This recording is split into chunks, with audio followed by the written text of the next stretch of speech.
Guys, nama saya Yasda Gadewatami, bisa dipanggil Siska. Saya mahasiswi dari program studi bahasa Inggris. Dalam video ini, saya akan menjelaskan tentang ESP dan beberapa pertanyaan lainnya untuk melengkapi tugas mid test saya dalam mata kuliah ESP atau English Specific Purpose. Kita mulai. Jadi pertanyaan yang pertama itu adalah what is ESP or English Specific Purpose? Menurut saya, English for Specific Purpose itu adalah pelajaran tambahan di dalam bahasa Inggris yang berfokus pada pengembangan kompetensi komunikatif kita dalam berkomunikasi yang di dalam dunia pekerjaan. Terus itu tuh bisa mengasah kebutuhan kita untuk menyiapkan materi secara detail sehingga program yang kita dapat itu bisa membantu meningkatkan kemampuan kita secara efektif dan efisien. Menurut saya itu tentang ESP. Dengan menggunakan bahasa saya sendiri, saya menjelaskan apa yang saya tahu tentang ESP. Selanjutnya, pertanyaan yang kedua adalah explain the emergence of ESP. Menurut saya itu ESP dulunya digunakan untuk pengajaran bahasa asing yang digunakan pada bidang ilmu dan profesi tertentu. Terus tujuan ini tuh umumnya dipahami sebagai manfaat dalam peran bahasa Inggris sebagai alat komunikasi baik lisan maupun tulisan. Maka dari itu ESP itu dilihat sebagai pendekatan konsep dan metode yang emang berbeda dari bahasa Inggris yang umum atau English General Purpose. Jadi bahasa Inggris itu punya pendekatan persepsi, desain, materi, dan evaluasi itu yang berbeda ini tuh yang dinamain ESP. Terus materi ESP ini mengacu kepada kebutuhan mahasiswa untuk pengguna pekerja nantinya.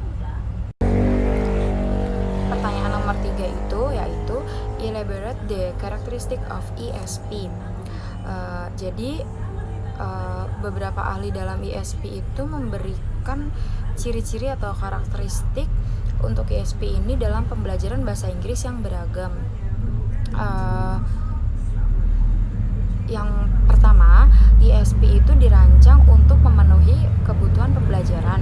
Yang kedua, substansi dan isi ESP dikaitkan dengan tema dan topik pada bidang ilmu tertentu. Yang ketiga, berpusat pada bentuk bahasan yang sesuai dengan aktivitas dan bidang ilmu atau pekerjaan yang sintaksis. Yang keempat, ESP itu berbeda dengan English General Purpose atau EGP. Jadi kesimpulannya ESP itu harus didesain untuk memenuhi kebutuhan pembelajar. Jadi kesimpulannya ESP itu harus didesain untuk memenuhi kebutuhan pembelajar, merealisasikan metodologi dan aktivitas sesuai dengan bidang ilmu yang ditargetkan untuk dipelajari sebagai suatu pendekatan baru. Fokus ESP itu ada di grammar, leksis, dan register. Mungkin itu yang saya tahu tentang ESP, tentang karakteristik dan ciri-ciri ESP dengan bahasa yang saya pahami sendiri. Selanjutnya, pertanyaan yang keempat itu adalah explain the process of analysis of ESP. Ada beberapa kebutuhan pembelajaran ESP. Yang pertama itu necessities atau kebutuhan itu sendiri.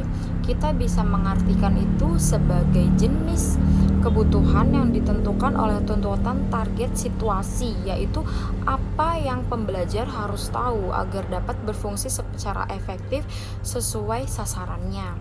Yang kedua itu adalah large or kekurangan. Analisis terhadap kekurangan pelajar itu tadi harus dilakukan untuk mengetahui jenis kebutuhan yang dibutuhkan oleh si pelajar itu. Dan yang terakhir itu adalah wants atau keinginan.